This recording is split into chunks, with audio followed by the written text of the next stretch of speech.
So how are we doing on this fine Well, Friday evening? I Unusual for know, us. I know I said a couple episodes ago, I think it might have been last episode, on the record that this would be the last thing I had to do for this stupid truck. Yes. Which But it is, if it was last episode, that would mean for us it was 3 days ago. it was 3 days ago. Yeah. I said, and I quote, I'll just have to change the front brake and it'll be fine. Well, I was on my way to go to my grandparents to change the front brake, and my rear shocks decided to disassemble themselves from the frame. So for the layman. Yeah. For me. The thing's broken. Part rusted through on the back. So one half rusted through, and I'm guessing the other half gave up the ghost when I hit a bump on the way there, and both of them dropped down. Because I think I know when the first one broke, and it was a couple weeks ago. R.I.P. Mike's truck, 2025 to 2025. So how much will this cost to repair? I think each bracket's about $100. It's That's just not going to bad. be hours of work. Yeah. I think 6 hours ish, maybe more. Well, there goes Who your knows? weekend. Yeah, it's going to take a lot of time to fix. I have to get the part first. That's the big one. I was just going to change the brakes. I was going to be fine. I was going to have brand new front brake caliper, and it was going to be fine. But now, it's Nothing broken. else. Can't drive Surely it. nothing will go wrong No, now. it's Surely nothing. this is Now- the last thing. Now Absolutely. I know that since it's so corroded, things are just going to start breaking, and I can't wait till my front shocks explode. I am so glad I don't share the road with you. Oh my god, I'm glad it broke in the middle of nowhere, like Yeah, really. 20, like maybe 5 minutes from my grandparents' house. So I limped that thing over, dragging a shock along the ground. Oh, Oh, it was so annoying hearing that thing drag. yeah. There was nothing I could Annoying. do. I just had to make it. I had to make it there. I'm already there. I need to just make it the rest of the way. Part was already damaged. I just paved the road while I was doing it. Yeah. Surprised nothing Jesus. caught on fire. No, this was all gravel roads. So it was Oh, just okay. the sound of a part dragging through gravel. Yeah. Ugh. No, I'm sick of it. I wish I would have just saved the money and bought a car. Like There you I'm have sick it. of There it trying to is. fix this thing. A Toyota Corolla is a Oh my great God. purchase, man. This truck it's so good, and the fact that it has made it to Grafton and back several times with probably half a suspension is more astounding impressive. to me. Because we couldn't have looked at this part because the mounting bracket is hidden up near the spare, where Yeah. the spare sits, so you don't think to look up there. And I I wouldn't guess have thought to look at all. I don't think anyone have thought. Not even people doing inspections caught the rust up there. Yeah, they only look at the outside, really. They only look at the frame, and Yeah. this rusted completely through. One half was gone. Maybe like millimeters of steel left on this bracket. That was the first one that failed. The second one I sheared off in a bump, but that thing was holding up the whole rear suspension. Yeah. So that was just a matter of time before that one failed too. Well, you live and learn. Yeah, you live and learn. Now to take a fine tooth comb over my entire suspension to see if I Yep. have to buy any more brackets or parts. Yep. Like, the worst part of this fix is I might have to take the whole tailgate off. Like, the whole bed of the truck might have to come off. That'll be fun. I hope not. I hope I don't have to do it. I That'll hope be we can heavy. just do it the hard way. I hope we can sit there and we can just reach our little hands underneath the bed where the bolts sit, and we don't have to take the whole bed off. Dude, honestly, like you might be able to just start your own truck repair business after this. this Because point, you've got yeah. so Would you much visit him, though? experience. What? Well, I mean, he's fixed like almost everything that could possibly go wrong But with he's a had every truck. problem, too. Well, okay, I haven't had to rebuild the transmission next. I don't have any wood nearby, but the transmission should be fine. The oil's been changed within the last month. It's Okay. fine. It's fine. The I wish you transmission's luck. great. Listen, as long as you take care of it, it'll last. Yeah. And if the transmission goes, I'm just getting a new car. I'm for sure. Not. Yeah. I'm not bothering with it. But Now, once your Oh, I transmission guess goes- we'll see in next week's episode. yeah, I was wondering why. That Like was now, it Because, makes dude, sense. you do realize, like, it's almost weekly something happens with your truck. It is. Yeah. It's all documented on this show. It's all So- documented, and this is great content, but I'm so sick of it because honestly, this is going to fix like 5 or 10 of my problems that I've had that were probably all these same parts starting to fail that I never caught up on. Right. The rear hop when I hit a bump and me fishtailing a little bit, the wobbling going down the interstate, all of that stuff was probably these parts failing. I just thought it was something else. Eamon, is this how you feel when we talk about our PCs when stuff is like not going well? so crazy. I mean, a little bit. Actually, I was going to come up with another analogy, right? Like, I feel like I've been in this position before with like a large, unwieldy code base. Like, I'm talking like 30K plus lines of code written in some framework that's never been used in like a decade. This next fix is the one. It'll be easy. Exactly. Easy going after this. Maybe it's because I am really into the act of PC building, but the act of fixing a car is very similar. It's activating the same neurons in my brain. I have actually heard that. Like, it's so satisfying. There's a ton of overlap between people that like PC building and people that like working on cars. I didn't think there would be. I like PC building, but I started putting this car together. I'm like, oh, this is kind of interesting. I mean, look at like Linus Tech Tips. One of his, or two, I think, of his former employees spun off on a car channel. Yeah, that has a tech channel now. I think. Zip tie tuning. Yeah, zip tie tuning. Yeah, I've watched a couple other videos. Yeah, they're fun. I've driven into the car world quite literally, and it's intriguing. I've been watching a couple Australian men absolutely abuse things. I know I like hate on cars a lot on the show, but I actually like was really like I bought an EV a couple years ago. That was my last car. And I remember you being quite excited about it. I loved that car. I still love that car. I sold it to my buddy Antonio, so I still get to ride in it occasionally. And I was really into all that for a while. I still get it recommended on my YouTube all the time. I still like some of the learning the stats of the newer cars and stuff. But it's just they're interesting. Engineering wise, it's an interesting thing. And I guess it's just not a sitting great, here. Yeah, it's not a great thing to build a civilization around. They are great toys, though. It is so interesting to me from like a problem solving standpoint because every time I get in this truck, a new problem comes up and my brain has something to think about. You know how therapeutic this has been? See, that's what I liked about EVs is that there was basically just a battery and a motor.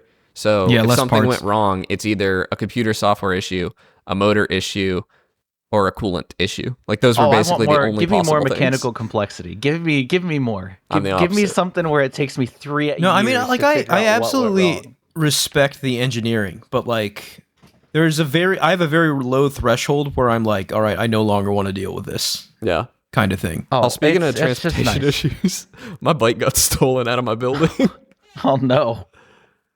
That happened. I don't know when it happened. It happened sometime this weekend, I think. So it actually may have been stolen by the time we recorded our last episode. But I went down to go ride it on Wednesday, and it was not there. Wasn't this the e-bike you bought? Yeah, I had it insured, so it's not like that big a deal. I had to file a police report. I had to. Dude, Pittsburgh, man. Pittsburgh is just... Dude, it's my building. It's not Pittsburgh. It's like... It's a lot of Pittsburgh. My friend had his car stolen. Pittsburgh has like... It was a similar situation. Some of the lowest... It's why my bike insurance is so cheap. Pittsburgh is actually a really low bike theft city. Aren't you in one of the more bougie parts of Pittsburgh, too? Kinda, yeah. Like, you're right next to Squirrel Hill, if I remember. So I don't have any evidence for this yet. We're checking the cameras right now. But I actually really suspect it was one of my neighbors. That's like really crappy. We had somebody just get kicked out of the building like a week ago. They it might have been him. Because so the way my building is, you walk in and you're in a lobby, and then you like have to go down a corridor and go into an inconspicuous room, and that's where the bikes are. And so like you would have to already know. You couldn't walk into the building and intuit where the bikes are. So, as someone who has been to your building, it's somebody who's been here before, and they only took my bike. And they like didn't leave anything behind, so they had to have had. Do you have any enemies? One, but Connor has plenty of enemies. I kind of doubt it's her. That's crazy though. That sucks. Yeah, it's really annoying. I'll have a. That was an expensive bike too. Yeah, but insurance. Insurance. $300 deductible, and I get a new bike. Honestly, thinking about my truck, I should have just hit that deer the other day. I should just hit that deer. Okay. I probably would have gotten a new truck out of it. You would have gotten the value of your truck out of it. I don't know about a new truck. Substantial down. That's a substantial down on a new vehicle. Yeah. I could deal with that. Yeah. What's one mere dear life to the value of a new truck? You know what I'm saying? But like my bike was locked up, everything. It was, you had to get through the front entrance, which is a key fob lock, and then you had to know that the weight room was there and go get it. And then you had to break or pick my lock off of it because I had it locked up. All of that to steal my bike. I'll put a GPS tracker on the next one or something. Because the police actually seemed like they were going to look for it if I had a GPS tracker. They're not going to look. I mean, if it turns up. I mean, but yeah. Right, like what can they do? Yeah, they can check like all the places that sell stolen bikes. But it's an e-bike too, and they don't have the key, so it's like useless to them. It's just a really heavy single-speed bike stole it out of to spite. them. Just like pawn it off for parts or something. I don't know. Yeah, Stealing the copper out of it. Very annoying, but is what it is. That's why you get insurance. I highly recommend anyone who rides an expensive bike around a city, just get the insurance. It's like $100 a year. And when this happens, you just kind of shrug it off. Like I wish I had the ability to just have an expensive bike or a city. But yeah, instead of a sadly, car. I it live is in much nicer. I live in West Virginia. For a second, I thought you were gonna say I wish I had car insurance, and I was about to be very concerned. I have car insurance, but no, it sucks living in West Virginia because, and also dating people in West Virginia because there's no one in Morgantown that's my age. Yeah, that's why I had to get out of there, dude. You've definitely outgrown it. But it's a most of America problem.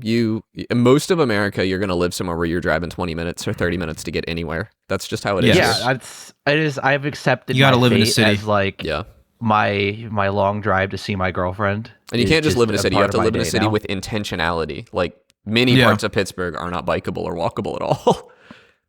Probably the majority, but that's hard to say because the parts I've lived here 2 years and all the parts I go to are nice and walkable and bikeable. I think you would like DC Arlington a lot, Connor. I do it's like very, DC. very I love walkable. the DC Metro. Like not the metro area, like the actual train metro. Yeah. I think it's amazing.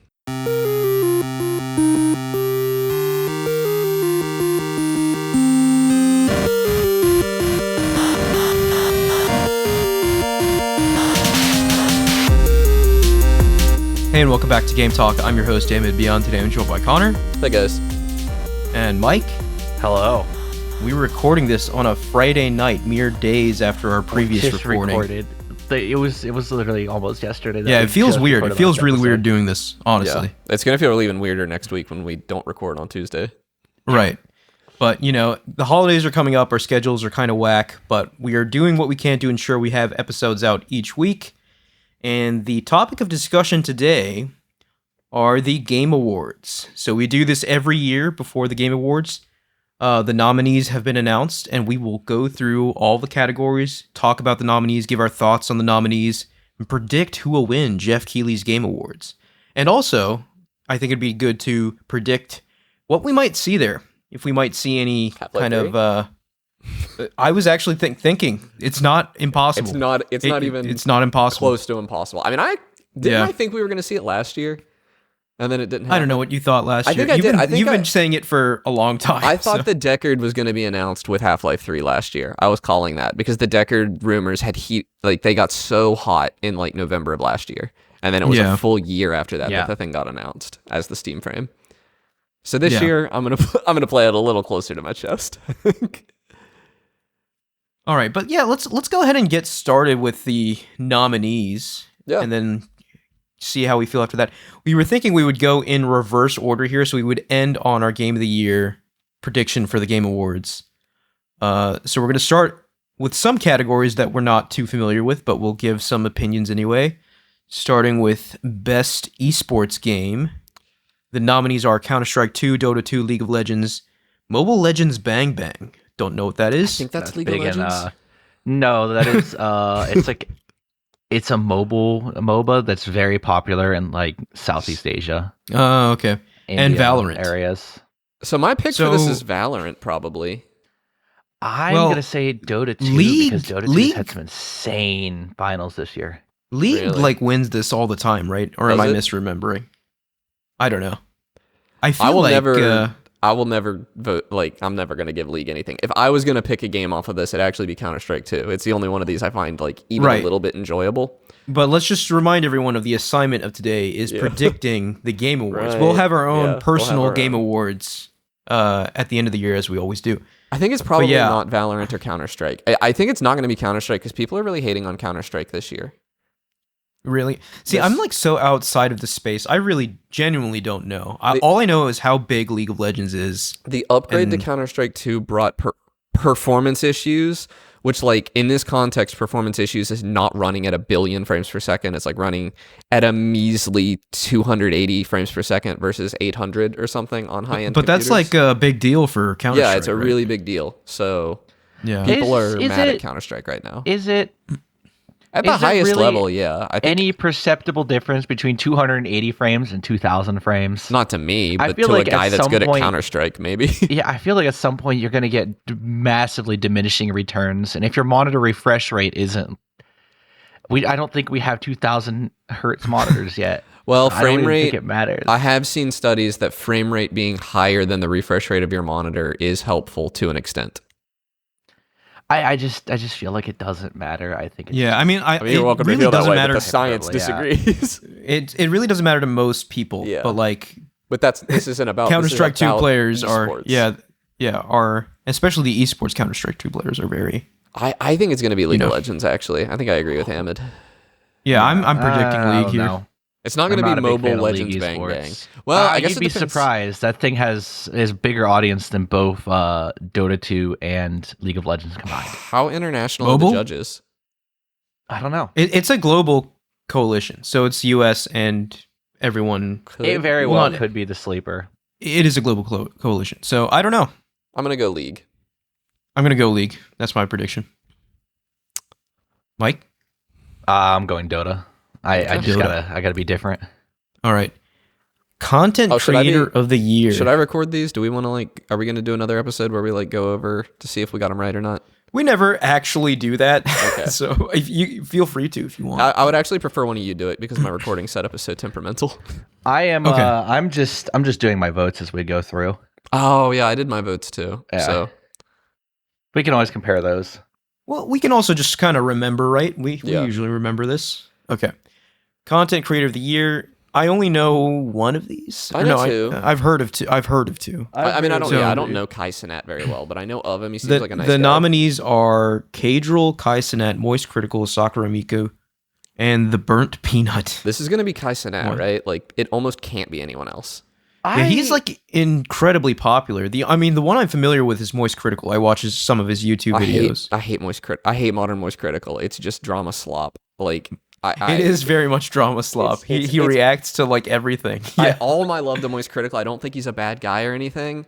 I think his content is perhaps the sloppiest slop on the internet. It's so bad. He did just turn off his monetization recently. He did. No, he's a great guy. Like, as far as I can tell. Instead. But it's crazy. Like I did watch that video where he like peeled back the curtain, and it was just absurd. Yeah, I mean, good for him. Like he's living the dream. But like he can put out a video reacting about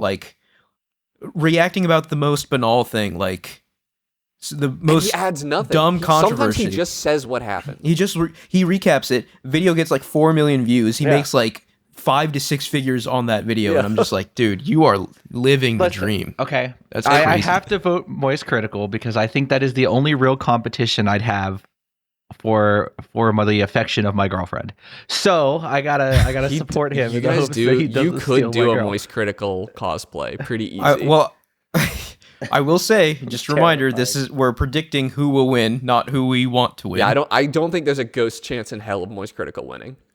I know Kai Cenat's like incredibly popular, right? And I've never heard of any of these other guys. I've never heard of anyone else. I feel like it has to be between Kai Cenat and Moist Critical. Yeah. I'm actually gonna vote for Moist Critical because I know he was recently in Dispatch, which is like that new Telltale-esque game that's been really popular. Can I say that might give him a little boost? I'm a little this might be like a crazy take. I'm a little disappointed Iron Mouse isn't in this. She's been like on fire. I'm not even like an Iron Mouse viewer really, but she's been on fire this year. She's like the biggest VTuber on the planet. She made me not hate VTubing anymore. Oh, okay. Yeah. Like, I still have never watched a VTuber, I think. I don't know. I think she's kind of changed the game a little bit, and I think she deserves some respect for that. And I don't know who Sakura Miko is, but I know she's not Iron Mouse. She definitely looks like a VTuber, doesn't she? Yeah. And I certainly The burnt peanut is just the annoying orange. I have nothing to say about that. I feel like I saw someone talking about him. I don't know if it was our Discord or another one. Can I say something? No, I'm not gonna say it. I'm not gonna say it because it's gonna. I don't want drama. I know what happened. I know where I saw the burnt peanut. He was in the Battlefield gameplay reveal. They pan over to him, and it was just like, why is there this dude who's just a talking peanut? Yeah, I don't like him. He? I don't know, dude. I don't sure understand. Him. Is he for sure. the biggest content creator of our time? This stupid peanut. So I'm gonna predict Moist Critical here. Really? That's my prediction. Okay. What about you guys? Oh, I'm going Kaisenet. Okay. I think one of us has to be right. If it's anyone other than those two, I'm gonna be shocked. It's gonna be burnt peanut. Dude, maybe. I don't know anything about burnt peanut. I'll drink for that.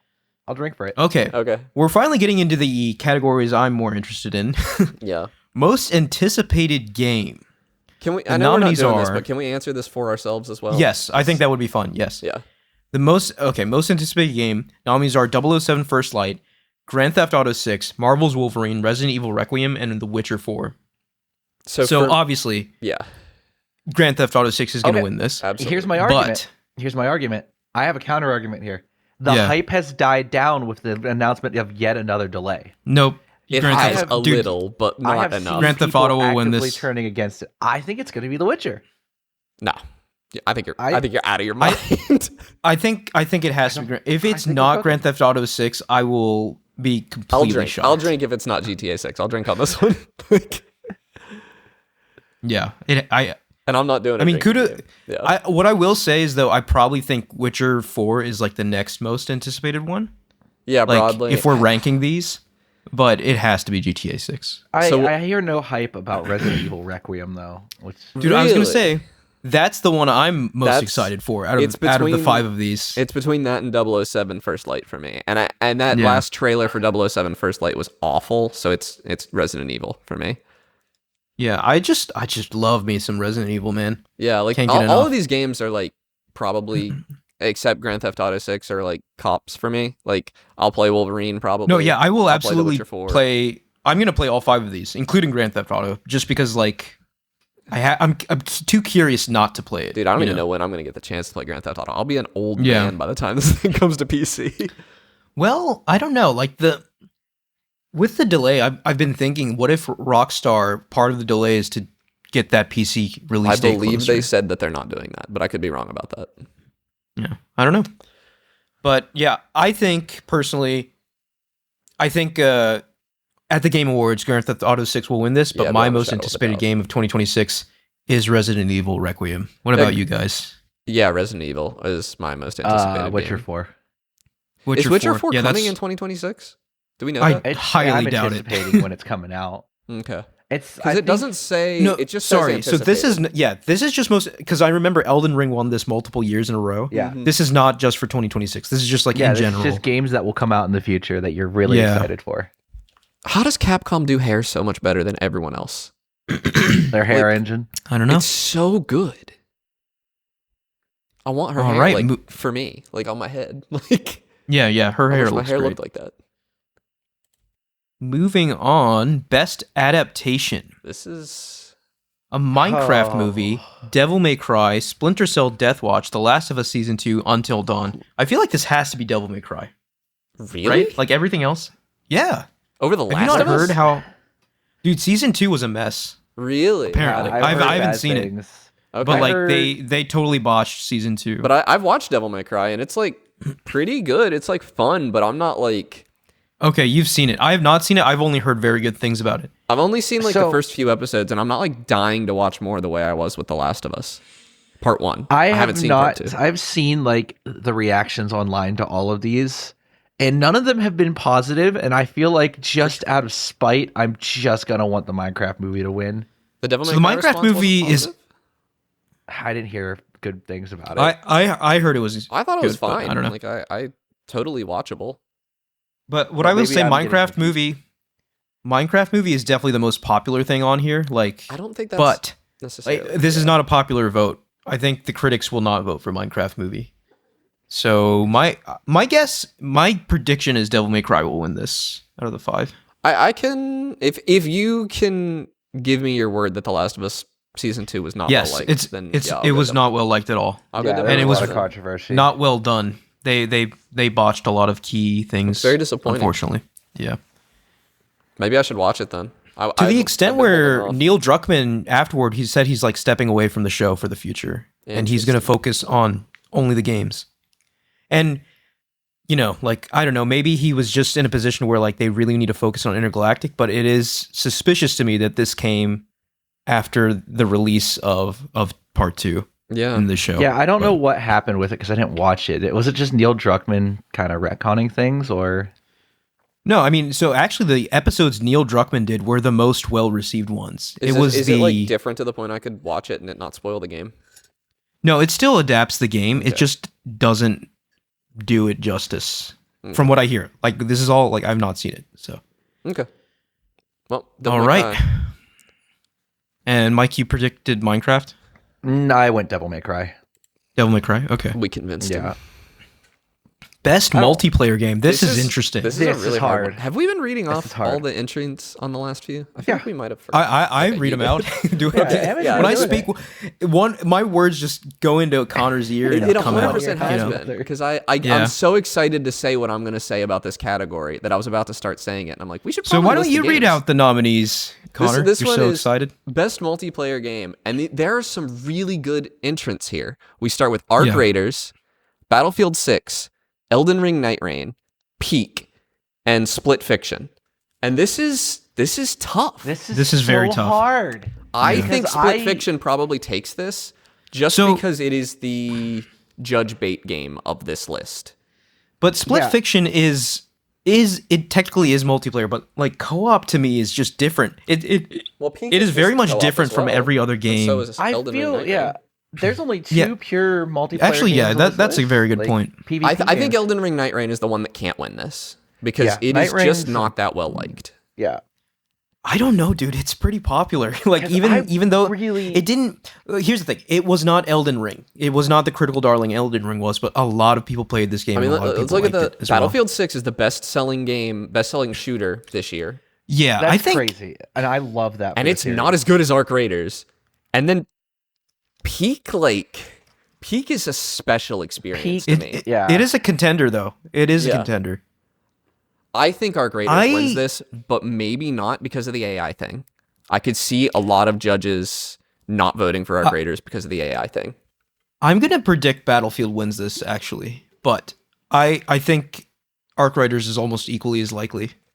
But this one's very tough. This is probably the toughest one so far, where I just don't know. I think Arc Raiders wins, but I voted for Peak myself because Peak was just really a special experience for me. Yeah. I'm still playing it, by the way. Both of those I'm still playing. Battlefield 6 has reinvigorated my love for Battlefield, and I thought that part of my heart was cold and dead. It is a really good entry in Battlefield. Honestly, even though I'm having my problems with it now, like the maps aren't exactly fun, or some of them aren't fun, but it's getting a little stale. Game. Like I want more maps, I think. I want more maps. They just released another one. They're releasing a map every couple weeks, I think.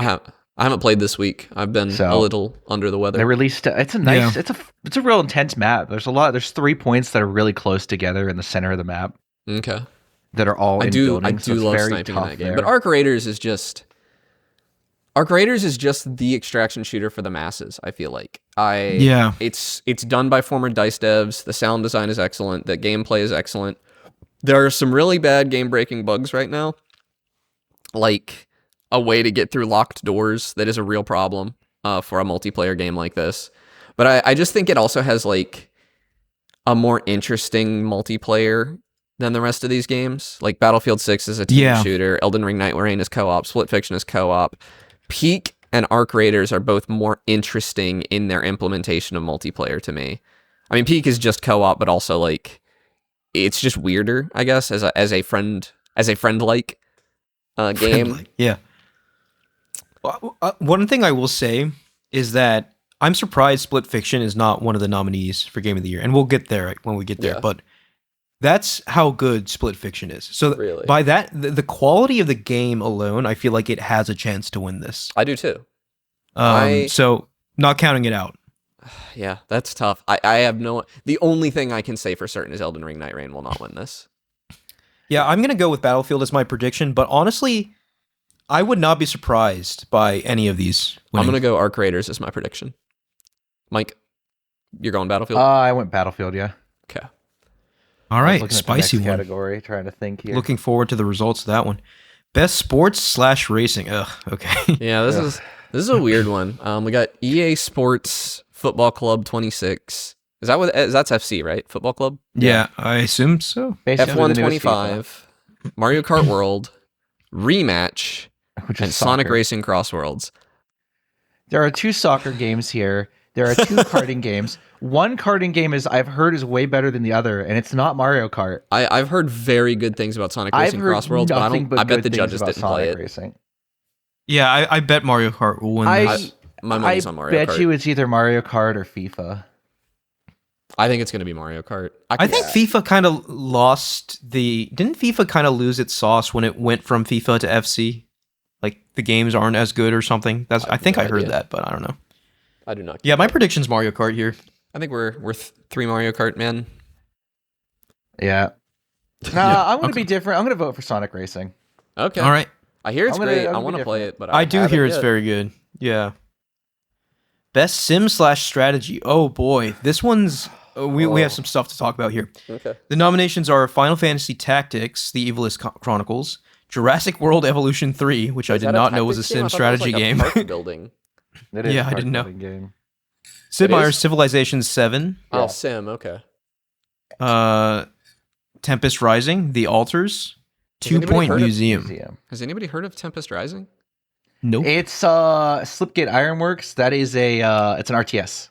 Okay. I've heard of it. I've heard good things about it, and it's been on my list of games I might have to Why is Europa Universalis not on this list? I think it came out too late. And also, it's a very niche game. I'm going to say it.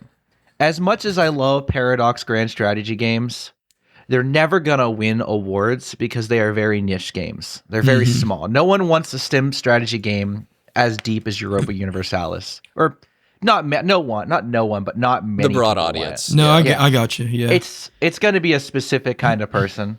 I think this is Civ 7. I called them dad games for a reason. So, Civ 7, I really enjoyed it at launch, but Civ 7 was mired in controversy, Really? right? Like, the fact that people... And it's like the Civ cycle, right? Civ game comes out, everyone hates it, they patch the crap out of it, and then, like, everyone's happy. I mean, so Civ 7's currently Final Fantasy, right? Going through that. Well, it could also be the Altars. I've heard good things about the Altars. I played the Altars, didn't like the Altars. But actually, the premise of the Altars seems interesting. Interesting enough for me to check it out someday. Tell me what it is. So it's like this guy on like a remote planet with like several clones of himself to like maintain the habitat and stuff. Okay. And like the interpersonal kind of drama that It's like a survival sim game. Okay, EU5 might have launched too late to be on the nominees because it launched this month. No, that's probably November. Deadpool came out the day after the nominees were announced, and it's on the VR AR list. That's weird. So maybe it just got snubbed. Yeah, it might just got snubbed. But or Meta paid to get Deadpool put on the list. I mean, yeah. I'd like to believe that it doesn't work like this, but EU5 I would too. But sitting at number 29 on the Steam charts with a respectable like 45k peak. Still not like impressive, but that's a decent amount of players. Yeah, for a niche genre. Yeah, that's great. Yeah, Hearts of Iron 4 sits above it, but Hearts of Iron 4 is about World War II and it attracts a certain audience sometimes. So one thing I'll say is that I think in a vacuum, Final Fantasy Tactics wins this, but Final Fantasy Tactics is a remake, and I'd like to think that a lot of the judges might not go for a remake when it's up against like fresh games. I don't think we should sleep on 2 Point Museum either. People really like. There's broad appeal to the 2 Point games. Okay, I've never heard of it. I've never played RTS. Them, but people really like 2 Point Hospital. I definitely want to play Tempest Rising. I'm looking at it, and it looks exactly like the old RTSs of my youth. Oh yeah. Ooh, I'm gonna go Sid Meier, Civ 7 for this. Despite the complaints and the controversies, I think Civilization 7 will win this. So that's my vote as well. Yeah, I might just vote Civ. I wouldn't But- be surprised. But if the judges won. don't have hangups about remakes, I think Final Fantasy Tactics will win because that's like one of the all-time classic games. So I hate the Game Awards categories. Can I say that? Oh, they are a God. little annoying. So our next All right, category. best family game, whatever that means. The nominees are Donkey Kong Bonanza, Lego Party, Lego Voyagers, Mario Kart World, Sonic Racing Cross Worlds, and Split Fiction. I think Split this has to Fiction- be Bonanza. Yeah, I think so too. But Split Fiction shouldn't be in this category. That is not like. Yeah, it's not a I mean, I guess you it's a play it family with- game in the sense that it's co-op, and so it's easy to play with your family. I don't know. Yeah, but Donkey Kong Bonanza just clears every game on this list for me. Yeah. A lot Well, of I haven't played Lego Split Fiction, games. so I can't say that for sure. Split Fiction's very good, Yeah.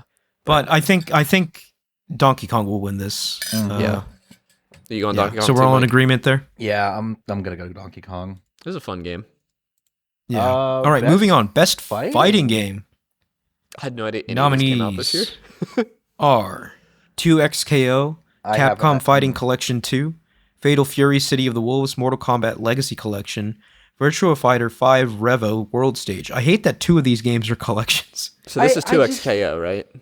Yeah, it's Yeah, just I think it is 2XKO, and 2XKO. having played 2XKO, granted, I might have been a little intoxicated when I downloaded it and started playing it.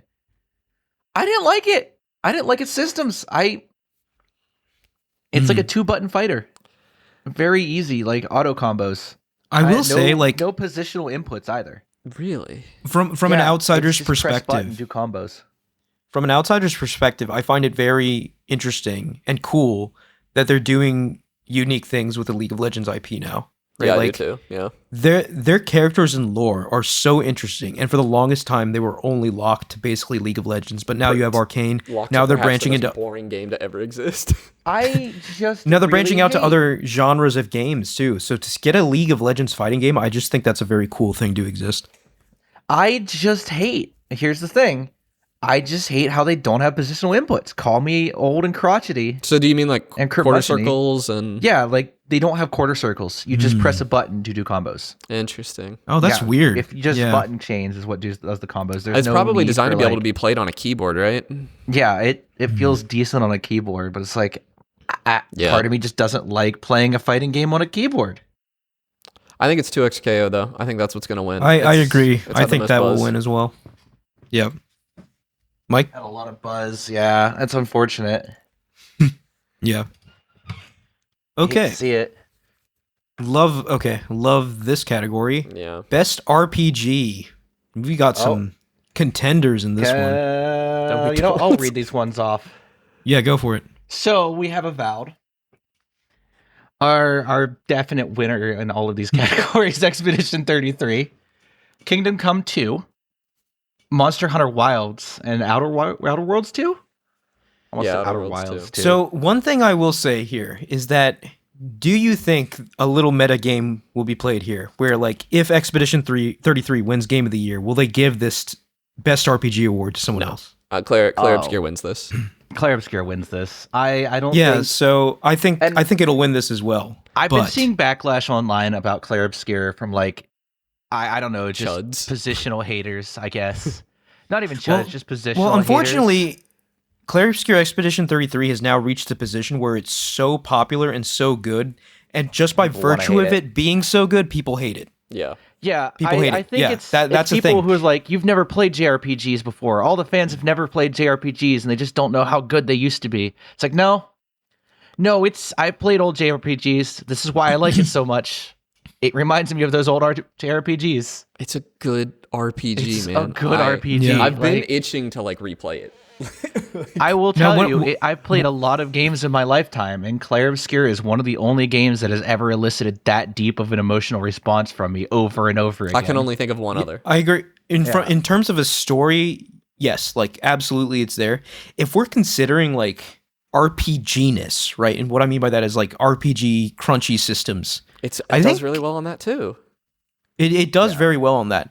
But like from what I've seen of Kingdom Come Deliverance 2, in terms of systems, crunchy. like I just crunchy. can't I can't even like fathom what went into making that game. Kingdom Come 1's crunchy. This game's it's even more so crunchy, like you're gonna break all your teeth on it eating it.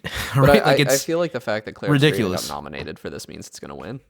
Yeah, I agree with you. I'm just trying to make a case. It's a bad year for being anyone other than Claire Obscure. Like Outer Worlds 2, I've heard mixed things about from my coworker who was a big fan of Outer Worlds 1. Yeah. She did not really like the fact that it was downtoned its anti-corporate messaging. Oh my god.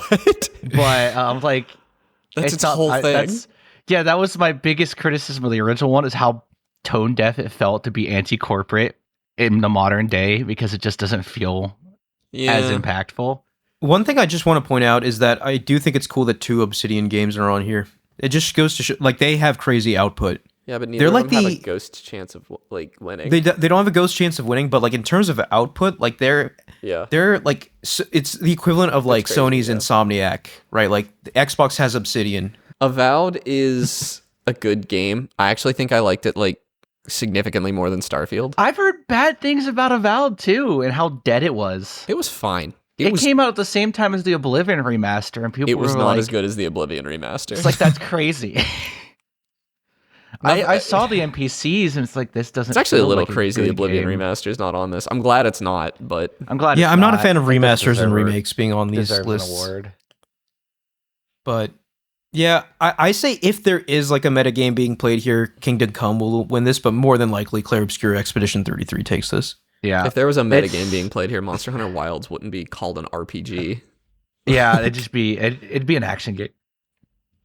I mean, it is an RPG. Don't get me wrong. Like, it has stats, it has some crunch, but it belongs in the action category. Yeah, it's definitely more action on the action RPG. But yeah, I think it's Claire Obscure on this, and we can move on. I think.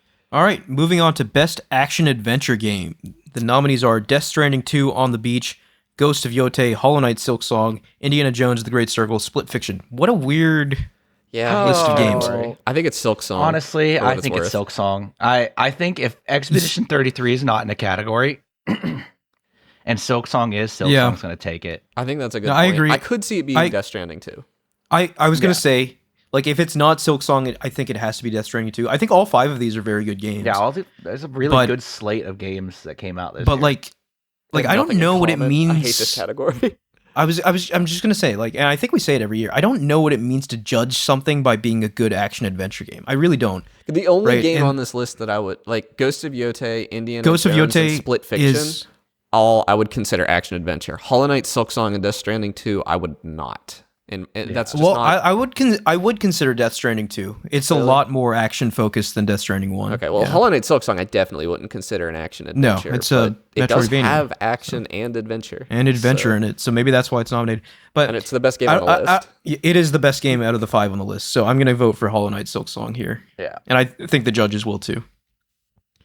Although, I don't know. It is Keeley, and I do see Death Stranding 2, so... All right. Next fun category. Best action game, not to be confused with action adventure. And not to be confused with shooter, action adventure, or anything else. So I'm gonna read the nominees for this. It's Battlefield 6, Doom: The Dark Ages, Hades 2, Ninja Gaiden 4, Shinobi: Art of Vengeance. None of these games deserve to win this because the actual answer is Monster Hunter Wilds. Yeah. So if we're judging like by the definition of an action game, I would probably say Ninja Gaiden 4 wins this, but I don't think that's what we're doing here. Because, like, I don't know if you guys have seen clips of Ninja Gaiden 4, but it is, like, pure platinum action combat. You played Monster Hunter Wilds, right? By virtue, I don't want to call Battlefield 6 a pure action game. It's a shooter. Yeah, why is Battlefield 6 on here? Why is Battlefield 6 so weird. here? Also, the one that's going to win is Hades 2. Hades 2 will win this, yes. There are other games that could have went in this category that fit the idea of an action game. Way better than Because there's a Battlefield. reason we differentiate between first-person shooter and action games, because if we just called every FPS an action game, it'd be an FPS It'd be the same, It'd be the same category. It's very weird that Battlefield 6 is on here. I actually don't understand why. I get it that its game is focused on combat, but... Like, why was Monster Hunter an RPG and not an action game? I really don't get that. Like... Yeah. I actually think it should be in this category, and I think it should win it. I mean that. Because, I mean, it has stats, I guess. It does, and does that make it an RPG? Like, yeah. Well, so does Battlefield. I spent, that's a good point. Like there's you want to go to the same depth. Yeah, Battlefield has the same exact amount of stat management and its weapon customization. Hades 2 has a similar amount of stat stuff to. If you're going purely Monster off Hunter. like it has stats on its gear, then any game that has any kind of like different gear that you could equip and customize is an RPG, and that is too broad of a definition. I mean, I think Monster Hunter is an RPG. It's just an action game first. Yeah. Monster Hunter does skew heavily towards action while being an RPG. So like maybe they had trouble like classifying it. I'm kind of a purist on the genre. In RPGs, you're playing the role of a character. Yeah. You're playing a role. In Monster Hunter Wilds, you're just playing a hunter. Yeah, you're just a hunter. You're him. But you can make your hunter, right? Like you can customize him to or her to be however they want to be. So I don't. There is like a weird argument there, I think. Yeah, it just doesn't feel right to not put Monster Hunter in the action category. I agree. But of these choices, it is a game focused on combat. I think Hades 2 is the best, like the Game Awards judge bait game on this list. I think it's the one that gets. It is, and it would also be my pick if I were. This is my. Hades 2 is my favorite game on this list. Of these games, I would probably pick Doom: The Dark Ages. That game was incredible. Yeah. But like also like all 5 of these games are very, very good. Yeah, like I've heard very good things about Shinobi. Ninja Gaiden 4 looks sick, and I want to play it. Battlefield 6 is really fun. Yeah. Yeah, strong year for action games. Yeah. Not all right, best VR AR. Okay. I have no opinion on this category. I don't really either. Connor. This category is something I was looking at to try to decide what games I should look at for VR next year when the Steam Frame comes out. I have heard Alien Rogue Incursion. I'll list the games. Alien Rogue, and I'll say a little bit about them since I bet none of our audiences know anything about these. I mean, I don't know anything about any of these. Alien Rogue Incursion is the Alien franchise. It's a lot like what it sounds like. Apparently, it was a bit of a mess when it came out on PC, but it's been patched up since then. It also runs standalone on Quest, and this is a very well-liked game. Arcane Age is kind of a fantasy shooty kind of game. Like it's a game with sci-fi swords and fantasy guns kind of in the mix together. I actually think this one has a really good chance of winning. It seems to be the Reddit darling, at least. Ghost Town, I know next to nothing about, but I know that Valve liked it enough to use it to show off the Steam Frame. They ran this game standalone. I think it's more of a puzzly kind of thing. Marvel's Deadpool VR should not be on this list at all because it came out this week, I believe. I think it came out the same day that these nominations were announced. So it seems to be well liked, but I don't think it has a chance of winning this category. And the Midnight Walk is, I think, not exclusively a VR game. This is a PlayStation game, PlayStation Studios, but I think it came to PC as well. And it can be played in VR or out of VR. But apparently the VR is like really good, and this has a shot at winning this category, I think. But my predictions for Alien, just because I think it's a cool concept. my pick is Arcane Age, I think. I've just seen a lot of love for it online. A lot. Okay. I can't really say more than that due to my lack of knowledge. But all of these games, though, are, as far as I can tell, of the same caliber as the other games we've been talking about in the other categories. Just to give a shout for VR. The only one is like Deadpool might be like a 7 out of 10 kind of game, you know? Yeah. Like, but these are all very high caliber. Yeah. You have a prediction, Mike? I'm just gonna vote for the Alien game because Xenomorph. Yeah. I've not touched VR. I'm not gonna lie. I have not touched VR in. I think last time I played VR was in my ex's living room like a year and a half ago. The meta ecosystem just has a way of making me not want to put the headset on, honestly. I put the headset on, used Quest Link, and our router just couldn't handle the fact that she was playing Diablo at the same time as me trying to play VR in the living room.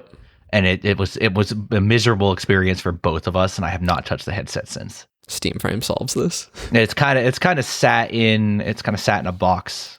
Yeah, for years. I keep looking over. Mine's actually like right out of frame, right next to me. It's always available, but I never play it. It's also that my controller kind of had like a battery acid issue that it eroded into it, so it's a little funky. Gosh. That's awful. But of these games, I think whatever. The Midnight Walk is probably the one I want to play the most, but I think Arcane Age wins. Arcane Age seems interesting. I don't like our next category. Best mobile game. I don't like it. The nominees are Destiny Rising, Persona 5 The Phantom X, Sonic Rumble, Umamusume. Umamusume. Yeah. Umamusume, yeah. Pretty Derby, Wuthering Waves. I'm gonna guess Wuthering Waves because I know that's Genshin Impact kind of stuff. I guess I don't know anything. What is that? All of these are gacha games. Did you not see Northern Lion playing the heck out of this game earlier this year? Yeah, this is the Horse Girl game. It's the Horse Girl game. I actually did not watch this. No. All the streamers were playing Umamusume. Pretty Derby. Really? This is definitely going to be the pick. Like people 3 of online these are going to pick gachas. Umamusume. Like, it's going to be Umamusume because that took the internet by storm and it introduced everyone in the world to Japanese racehorses and the Yakuza. Okay, sure, why not? Did you know that apparently in Japan, right? Even though Umamusume is like a big property, and the idea of like anthropomorphizing the horses into like these anime girls. Is that what's happening here? The Yakuza will actually get very angry if any of the horses they own get like Rule 34 drawn of them, and will find you and will ask you to take it down, or there will be consequences. Fascinating. Sure, why not? It is a real thing that has happened to people. But all right, I so I'm gonna vote for Wuthering Waves just because that's what I know people know. But like, I assume you guys are probably right here. Yeah, it'll be Umamusume. All of my friends keep talking about the Horse Girls. So the next category, best debut indie game. Not a lot here. Only so let me tell you why. There were 5, and one withdrew their nomination. Yeah, so we have Blueprints. We have Clair Obscur Expedition 33. We have Despelote. I assume that's how it's pronounced. Yes, and I've heard good things about it. Dispatch. And we originally had Megabonk, but Megabonk withdrew because the developer, while it was his first game under that name, it was like a solo dev situation, and he had released other games before. Yeah, so he withdrew. He didn't feel right because it wasn't his debut as a dev. He had been deving for and you know what? People were kind of criticizing Expedition 33 because all of these devs had experience, but this is the first time all these devs have worked together. Sandfall should have had the integrity to pull out of this because they're not indie. They had like a $30 million budget or something. Yeah, it's weird them being on this list here. I mean, I really Dispatch shouldn't be on this list either. Like, I want Blueprints to win. I feel like really the definition of indie is kind of skewed, but I mean, Clair Obscur will win this though. No, if they metagame this at all, Blueprints will win. But if we assume they weren't for the other one we predicted. But I feel differently about metagaming debut indie game than I do metagaming best RPG. Do you think other people will feel the same way? Yes, I don't know. I think best debut indie game, but it would be weird to have your game of the year lose to another game in best debut indie game. I think their definition of indies for the Game Awards makes sense, is outside the traditional publisher system. Which I guess that makes sense. Okay, but which one's the publisher? Sandfall Interactive or Kepler Interactive? Kepler. I mean, there are indie publishers, like really small publishers, like 33 people, and I don't think Kepler's a big publisher either. I just don't. It's weird. It is weird. Because Devolver Digital is like 33 people, right? I don't even think they have a physical office. What game is more indie, Pokemon Legends ZA or Clair Obscur Expedition 33? Oh, that'd be Clair Obscur. But Clair Obscur had significantly more money spent on it, is my point. Like, I just don't like it in this category, but I do think it wins. I think it wins, but I hope I'm pulling for Blueprints here. I think Blueprints needs something. Blueprints deserves this category. Kepler Interactive is only 50 people. That's a really small publishing house. Yeah, it is. I guess that's what does it. I mean, their published games have been like Scorn and Sifu, were their other 2 big games. Yeah. All right, shall we move on? Yep. Yeah. Best independent game. So different from best debut harder. game. Absalom, Ball, X Pit, Blueprints, Clair Obscur Expedition 33, Hades 2, Hollow Knight, Silksong. So again, it's like the thing of where like this category. I feel like anything Claire Obscure Expedition 33 is nominated, and it will probably win. I think it'll win this, and I think if they're metagaming, Claire Obscure. If they're metagaming, it'll be Silksong. If they're not I agree with that. It'll be if I'm just gonna sit here and we're just gonna delete Claire Obscure from this category, it would have to be Silksong because it was a bad year to release a good indie game, honestly, to get any like mainstream reward recognition. Yeah, because we came out the same year as Hades 2 and Silksong. Yeah, I mean, this is just an insane year for indies. The thing about Expedition 33 is, when this game launched, I don't think anyone expected it to get this many nominations. No, not even. No one close. expected this. Yeah, that's the biggest surprise of the year. I think people expected it to be good, but not like we were game of the generation level good. We were either the trailer and I was like, Hades 2 or Silksong. Honestly, I think the beginning of next year we should look at the release slate and predict what games are going to be game of the year this year, just to prove how wrong we'll be. Yeah, that's a fun idea. I mean, it almost always happens that way, right? Like the same thing happened here.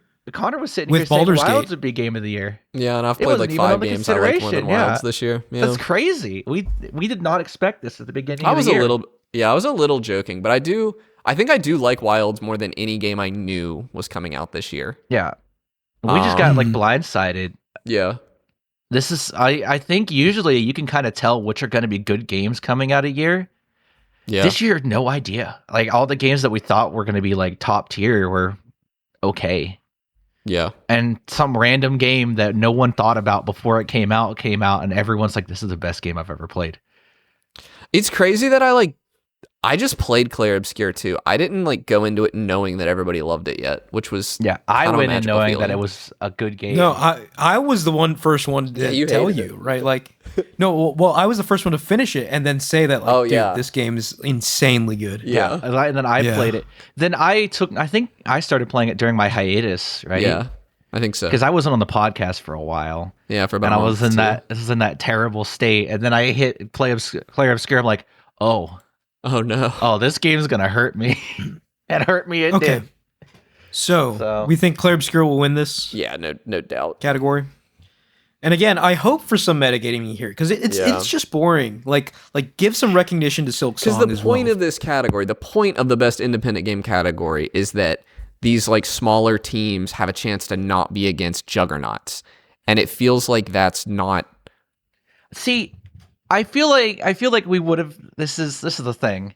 Is these all are smaller games like core Claire development Obscure team is Claire not. Obscure I mean, I watched the credits people. on that game, man. A lot of people worked on that game. A lot of. But also, like, what can I mean, like, they're people. Here's the thing. Yeah. But Silksong was made by like what 3-4 people, but it's also sales wise probably the biggest game on here. Yeah. Right. Yeah. Like so like obviously it's not like a recognition thing. Like if they win, everyone knows what Silksong is. Yeah. So I think it's tough. Just awarding the commitment of like a smaller studio. Yeah. And I think their definition of smaller studio is probably some arbitrary number, like under 50 core people, full-time employees. And that's such a nonsense number because like contractors matter. They do a lot of work. Also, one thing I want to say, wasn't Blueprints one of those solo dev games? Yeah. Or am I making that up? It was? It was, yeah. Yeah, that's so impressive to me. Wow. Indie devs, I think, get away with a lot of contracting to like say, oh, it's a solo project, but you look at like the credits of Stardew Valley and there's not just Eric Barone in every category. Yeah, I mean, I don't remember nowadays. I don't remember the credits of Blueprints, but he did a lot of that game himself. Yeah. Because there's something to be said about how hard it is and how multidisciplinary being a solo dev and doing everything in a game is. And you can tell that the Blueprints guy did it himself because no other person on earth would have agreed with some of his decisions. Yeah. But I love that though, right? Yeah. Like I love it when it's like a singular vision, even if it's not stuff I necessarily agree with. Yeah. So we're going to go Claire Obscure and move on. Yeah, let's go. Let's move on. But I do hope someone else takes this category. I really do. Okay. Best community support. The nominees are Baldur's Gate 3, Final Fantasy 14, Fortnite, Helldivers 2, No Man's Sky. I lean Baldur's Gate 3 on this one. Yeah, that's what I was going to say. Like, how do people feel about Helldivers right now? They bounce back and forth so much on it.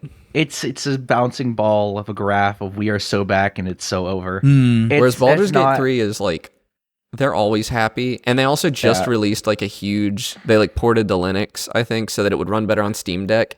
and then they like did another massive performance increase on Steam Deck. Yeah. And that's just stuff like they didn't have to do that. That's just Right. love of the game.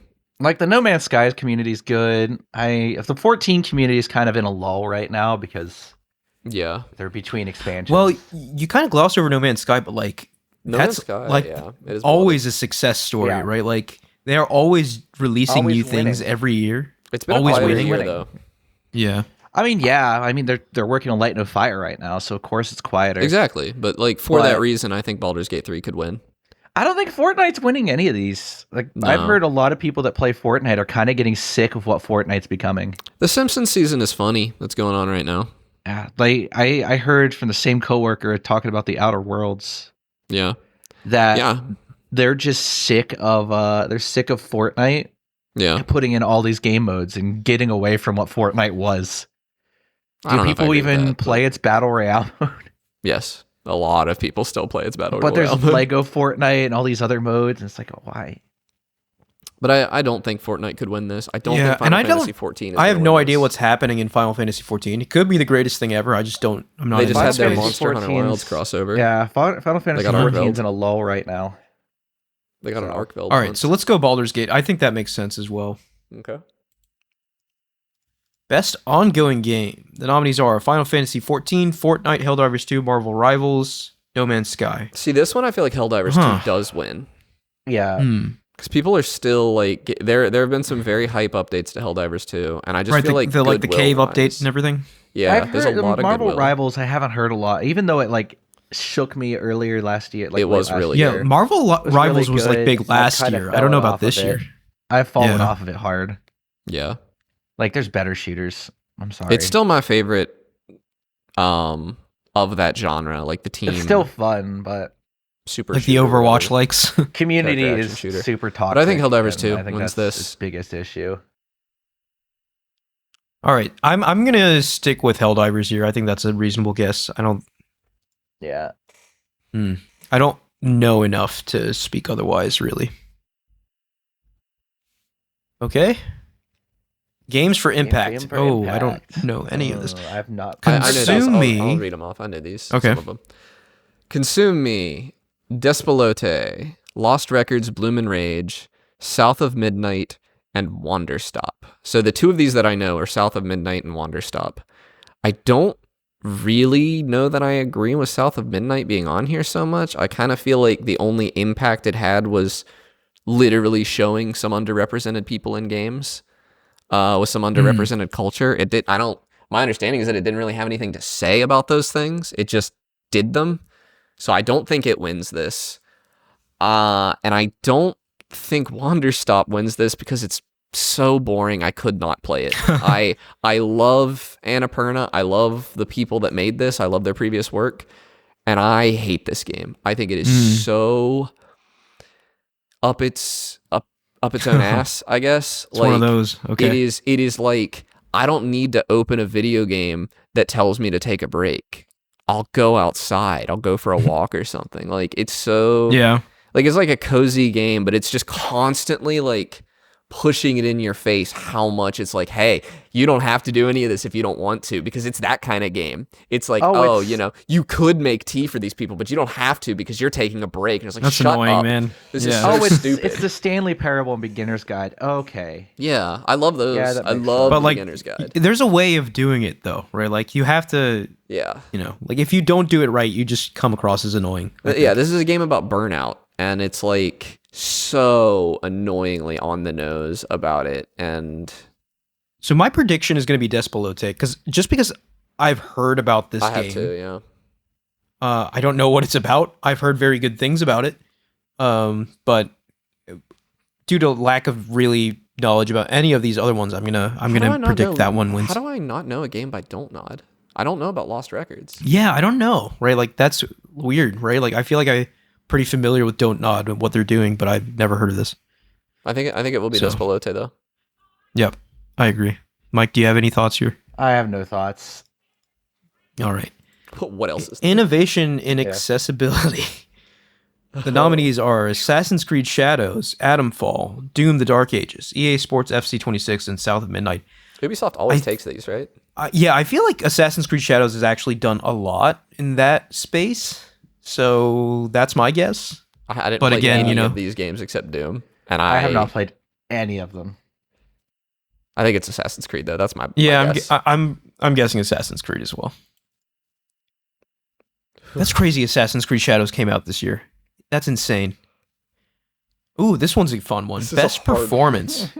Oh my gosh. Okay, the nominees. Claire Obscure W. The nominees are Ben Starr from Claire Obscure Expedition 33, who plays Verso, Charlie Cox, who plays Gustav in Claire Obscure Expedition 33, Erika Ishii, who plays Atsu in Ghost of Yote, Jennifer English, who plays Mael in Claire Obscure Expedition 33, Konatsu Kato, who plays the protagonist in Silent Hill F, and Troy Baker, who plays Indiana Jones in Indiana Jones: The Great Circle. I'm gonna crash out. So somebody got snubbed on this one, and I think it's just to make it so the scales aren't tipped too far in Claire Obscure. But Andy Serkis not being here for one. Oh, that's crazy. Andy Serkis did really good. Yeah. Did great work in that game. There is not a single character in Expedition 33 that I can ever think did not deserve this reward, but we cannot nominate 6 actors for Claire Obscure for this category. I'm sorry. Dude, Andy Serkis, Andy Serkis, if he was nominated here, he might win. It was that good, his performance. I'm torn. It is, I haven't played any of the other games, and I don't I have. So can I talk about Indiana Jones for just a second before we just talk about Claire Obscure for a few minutes? I think Troy Baker did an amazing Harrison Ford impression in Indiana Jones and the Great Circle. I'm the only one who played it, right? Of the three of us? Yeah. I think so. And I think that game was great, and I loved his performance. I was as engrossed in it as any Uncharted game, I would guess. Not necessarily was it as good as an Uncharted game, but I was as engrossed in the performance. That said, come on, it's not Claire Obscure. And I will comment on Ghost of Yote, right? I'm playing it in Japanese, so I don't think Erica's doing the Japanese voice, so I don't know, but she's not. There's some good emotional acting in Ghost of Yote, right? It's a revenge story. And at least in Japanese, it's very well voice acted. I assume it is in English as well. I haven't played Silent Hill F, even though I really want to. Probably get to it at some point next year. But I think this is between. Let me just be perfectly honest. I think this is between Ben Starr and Jennifer English. Really? See, I think it's between Jennifer English and Charlie Cox. I really. I know you don't like him that much, but I fell in love with Charlie Cox in that game. That's you don't think Ben Starr is a contender for this? I do. I think he's just one tiny notch below those two. I just can't think of any. Dude, I just go back to I'll give you a moment right now. Okay, do it. At the end. Spoiler warning. Spoiler warning. When he and Mael have their confrontation, right? And Mael wins, right? Where you do the Mael ending. The way he says, I don't want this life. He's basically begging for her to release him. That was that haunts me, dude. I can envision it perfectly in my head. And then if you win as Verso, and he bids farewell to his friends, he bids farewell to Esquier but the flowers and Monaco. Girl. The flowers are the girl. That's such a good line. So Jennifer English's super emotional acting as Mael, especially around the end of Act 1. Yes, Mael, if she wins, it's not going to surprise me. It'll probably be Jennifer English, honestly. It's Jennifer English. But Charlie Cox did such a good Gustav. This is the hardest 3 actors. Dude, he did a great Gustav. He did a great Gustav, but I fully believe that the emotional acting and performance of Ben Starr and Jennifer English cleared what he did. Ben Starr's singing in the soundtrack was also on point. Who sang in the soundtrack? Ben Starr. There is a sequence where Alicia and Verso are singing, and Ben Starr does the voice of Verso in it. I just Charlie Cox is in that game for such a short amount of time. Spoiler alert, is in that game for such a short time. Yeah, we're spoiling it. And tugged on my heart so much as Gustav. He was great. He was great, but I don't think he was as great as Ben Starr and Jennifer English. I mean, they were on. I think it's Jennifer something English. else. I think Jennifer for that English game. Takes this. That's my prediction. I think it is. I think it's English, also. but I also think it's Jennifer English, but I think Ben Starr has a real shot at it. But I think this is one of those games that actually raises the bar for what a performance in a game looks like. Yeah, like in the same way that like something like The Last of Us had previously. Like, yeah, no, it is one of those games. Yeah, it is absolutely incredible. And like, look, three of the half of the nominees are from one game. Like, that should tell you, even if you haven't played it, like what a powerhouse this is for voice acting. And to think that some of these were just people they just picked up. Yeah. That's crazy. They just put a classified on Reddit looking for like a trailer voice acting, and they nailed this. So I think we can move on. Yeah, I mean, yeah. So our prediction here is Jennifer English, but I kind of want Ben Starr, because Jennifer English already won the Golden Joystick ones, and that's pretty prestigious, right? I want Ben Starr to get some love as well. Yeah. All right, Best Audio Design. Interesting nominees here. Okay, so the nominees for Best Audio Design are Battlefield 6, Clair Obscur Expedition 33, Death Stranding 2, On the Beach, Ghost of Yotei, and Silent Hill F. So I have what do you guys think here? I have some opinions about this. I think this is actually maybe Clair Obscur's only nomination it will lose. I agree, yeah. Because I just don't think of music when I think of sound design, and Clair Obscur clears all of these games handily on music. But yes, Battlefield is always the best sounding game from a sound design perspective. I will say Arc Raiders is a little snubbed on this category. I would actually, Arc Raiders might beat Battlefield 6 for me in that it is a game, perhaps the only game I play right now that I turn up my headphones and am listening for footsteps. I'm listening for there's a million audio cues in that game that I'm listening for that dramatically impact gameplay. And Battlefield 6, not so much. So, you want to hear my thoughts on this? I do. I think the winner of this will be Death Stranding 2 on the beach. Really? So I've played 4 of these 5 games. Yeah. And Death Stranding 2 is the one I like to listen to the game sounds the most. And that's how I'm kind of coming to that conclusion. I don't know, like, how Kojima does it. Like, the menu noises, the footsteps, like, just all the little sound effects that go into moving across the world. It just sounds so satisfying, and it adds so much to the experience. And it's one of those things where you can't really understand what I'm saying unless you play the game.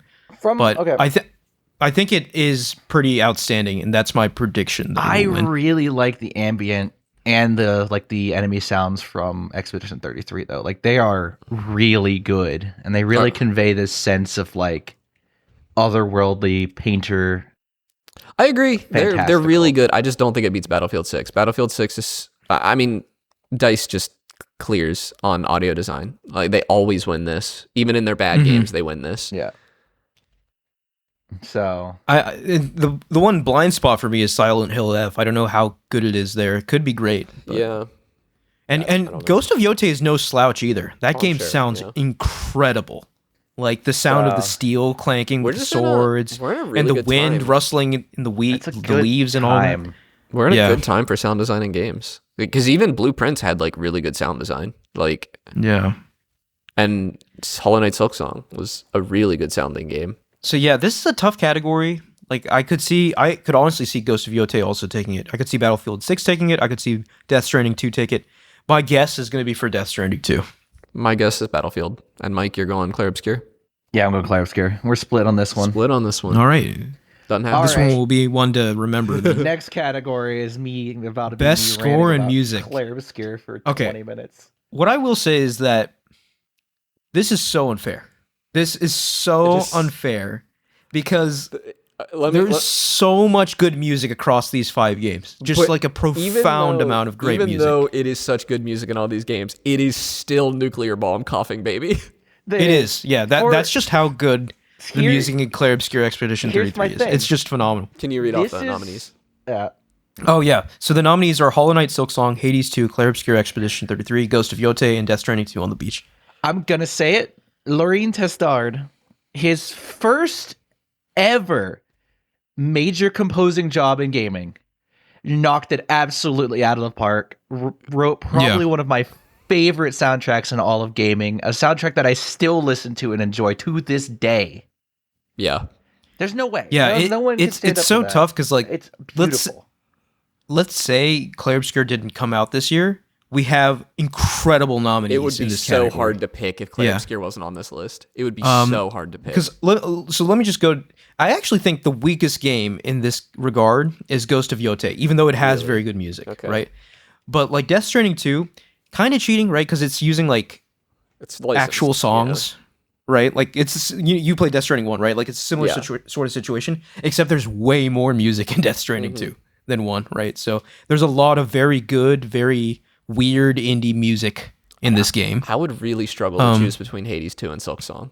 They're both Hades 2 soundtracks. Like Hades 2 has a banger soundtrack. Silksong I would put over Hades 2 personally. Like the problem is I don't remember any one song from either of those games. I remember many songs from Silksong. Really? Hades 2 I struggle a little more, but yeah. I remember the Carmelita boss fight song. I remember the choral chambers. Oh my god, the choral chambers. Yeah. That one of the most haunting, beautiful pieces of music I've ever heard. Just phenomenal music. Yeah. That being said though, what Lorian Testar did with Clair Obscur Expedition 33 is just unbelievable. It's just it's straight up just life-changing. Every single bit of that soundtrack, and the fact that some of the boss themes are two characters arguing in French over a boss fight is insane. Yeah. And not only like that sounds so pretentious when you say it, but when you listen to the song, it like you can't understand, like even if you don't understand a word of French, it brings you to tears because you can just feel the emotion and passion in it. Like it's so incredibly good. So this one, Clair Obscur Expedition 33 will win this. I expect we'll see, like, in addition to like the Game Awards medleys and stuff, we'll probably see like some performances of Clair Obscur, like similar to Alan Wake, right? Like that we had in 2023. We're gonna have like Clair Obscur performances during the Game Awards, and it's gonna be glorious, and I can't wait to see that. Yeah. So yeah, Clair Obscur Expedition 33 is our prediction to win this. However, just great year for music, just phenomenal. Yeah, probably my favorite soundtrack. Cannot speak highly enough of some of the best songs on it. No.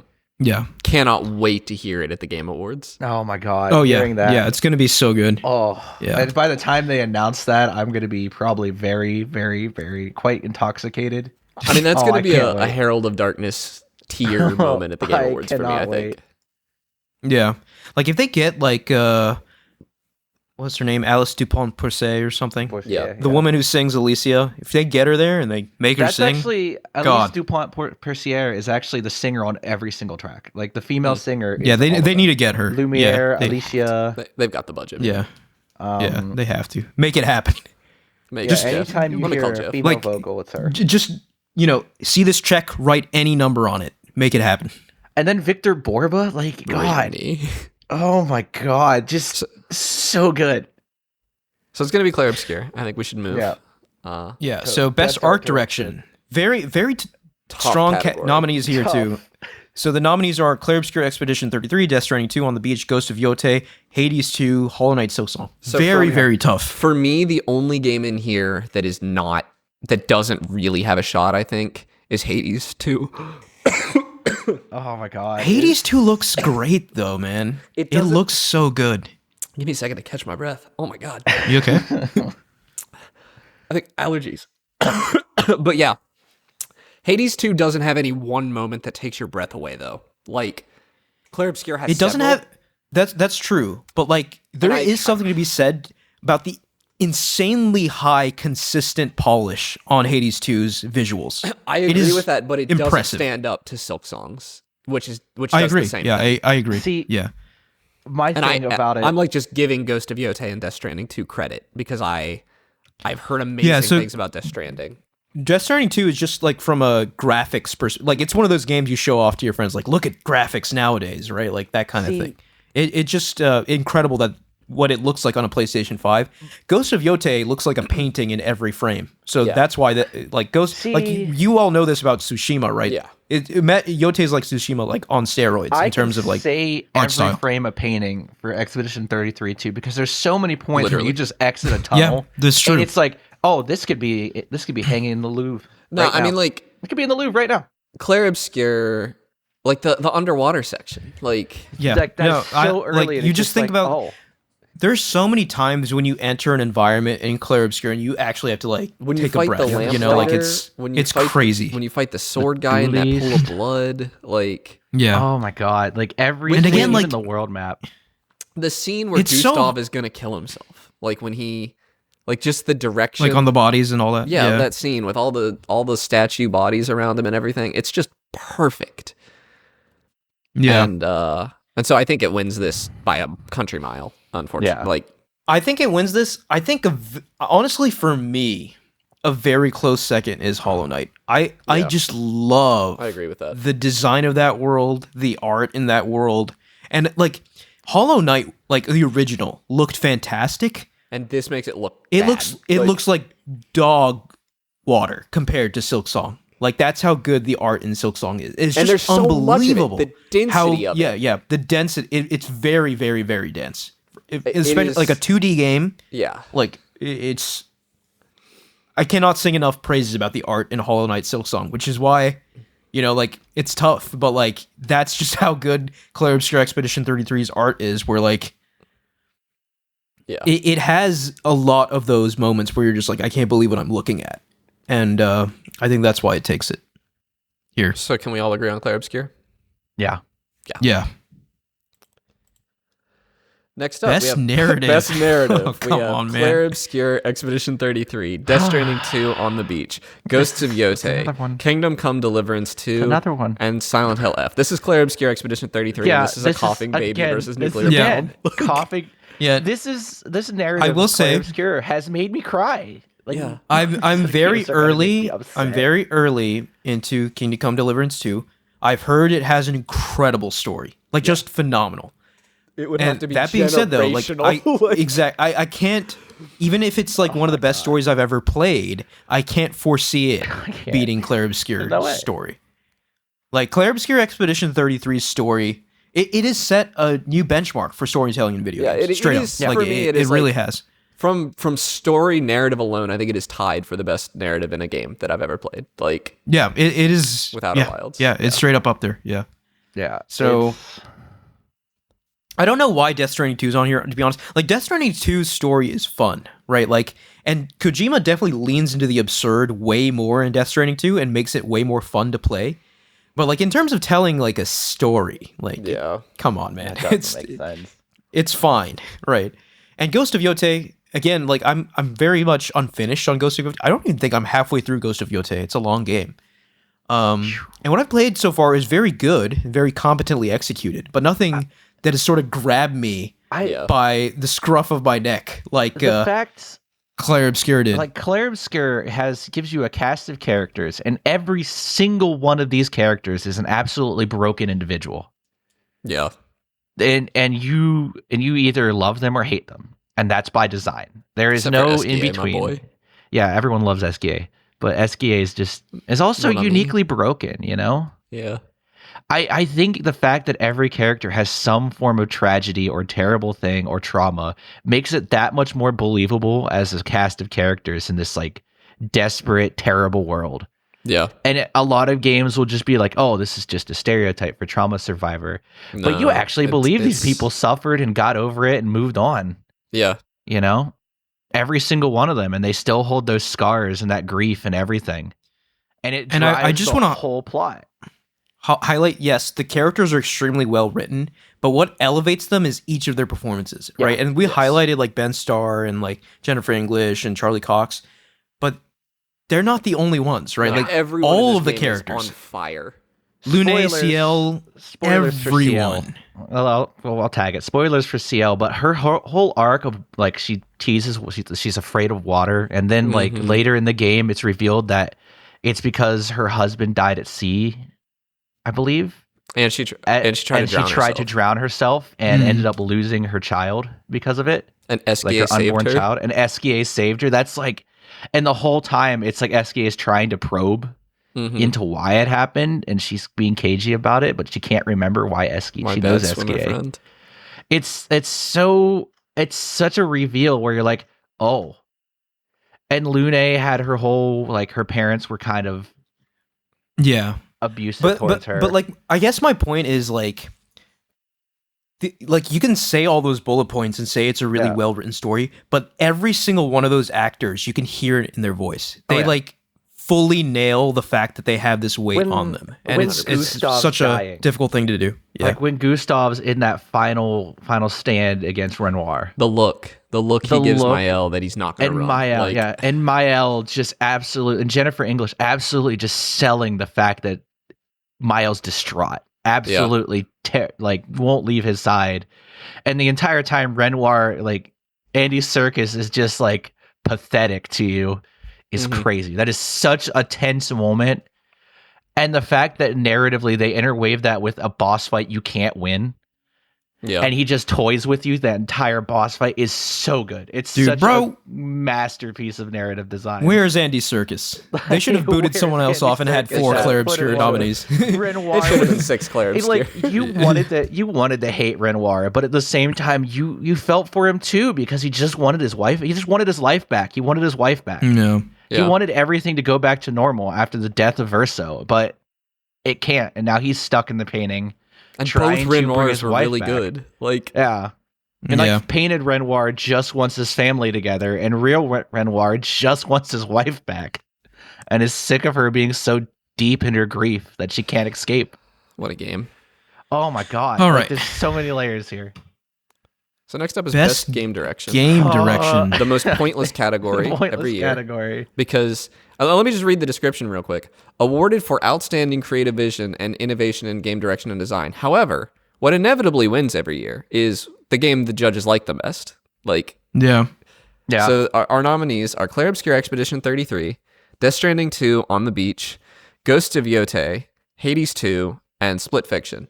And so none of these games are particularly innovative in direction and design, in my opinion. One thing I will say, I think Death Stranding 2 has a chance to win this one simply because in that game you can feel the flavor of the creator, of one single creator, right? Obviously Death Stranding 2 was made by many, many people. Yeah. But you can feel Kojima in that game all the time. And there's many Kojima-isms. They like auteur games for game direction. And for that reason, I think Death Stranding, if we're evaluating based off that criteria, which I don't think we are, some people might think we are, but I don't know. With Expedition 33, I think you can feel the passion in every single step of that game. I agree, but Expedition 33 doesn't feel like a director. Yeah, right. It's like everyone stepped up and came together and made this thing. Yeah. But Death Stranding 2 without Hideo Kojima would not be the same game, even remotely, right? It would be a completely different experience. I still think Claire Obscur wins this though. Yeah. I think writing an entire game is the whole creative design of this is this world where it's just about grief. The entire overarching theme of Claire Obscur is grief down to the bitter details, and it handles it with a tact and vision that not many game studios could do because grief is a complicated topic. Yeah. And Claire Obscur just handles it, and the concept of you just gotta go. You just gotta keep going because things happen. People die. I think Claire Obscur Expedition 33 wins this, but I would not be surprised to see Death Stranding also take this one. Okay, and I think the final one, yes, Game of the Year. So, the nominees for Game of the Year are, and what a strong year, I will just say, first of all. Claire Obscur, Expedition 33, Death Stranding 2, On the Beach, Donkey Kong Bonanza, Hades 2, Hollow Knight Silksong, and Kingdom Come Deliverance 2. One of these games is not like the others. I think there's a coughing baby here You're talking about Donkey Kong? Donkey Kong Bonanza is like a 7 out of 10. It does not belong on this list, even a little bit. Donkey Kong Bonanza is the coughing baby. I don't know if I'd call it a 7, but it's a good game, but it's I would say all the other games on this list are better, in my opinion. Like substantially better. Yeah. Even Hades 2, which I'm not the biggest fan in the world of, is way better than Bonanza.